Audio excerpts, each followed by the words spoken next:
ભૂખ નાની હોય કે મોટી, આ ઝાલમુરી બનશે બધાની ફેવરિટ. સૌથી પહેલા ડુંગળી લઈશું અને તેને સારી રીતે સાફ કરીને કાપી લઈશું. ડુંગળી કપાઈ જાય એટલે ત્યારબાદ ટમેટા લઈ લઈશું અને તેને પણ કાપી નાખશું. ત્યારબાદ લીલા મરચાં પણ કાપી નાખશું. ત્યારબાદ બાફેલા બટેટા લઈને તેને સારી રીતે ફોલીને કાપી લેવાના છે નાના નાના ટુકડામાં.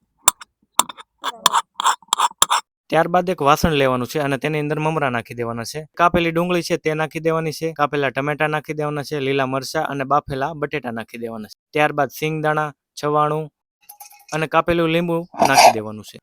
ત્યારબાદ તેમની અંદર હળદર પાવડર અને લાલ મરચું પાવડર નાખી દેવાનું છે અને સ્વાદ પ્રમાણે મીઠું નાખીને આપસમાં સારી રીતે મિક્સ કરી નાખવાનું છે. તો અહીંયા આપણી ઝાલમુરી બનીને તૈયાર થઈ ગઈ છે. પછી સાઈડમાં એક આપણે કાગળ લેવાનો છે અને તેનો પડિયો તૈયાર કરી લેવાનો છે કંઈક આવી રીતે, અને તેની અંદર આપણે ઝાલમુરી નાખી દેવાની છે. જો એકવાર આ ઝાલમુરી ખાઈ ગયા ને તો રોજ ઘરે બનાવવાના છો તમે. તો અહીંયા સુધી આવી ગયા હોય તો વિડીયોને લાઈક કરી નાખજો અને ફોલો કરતા રહેજો.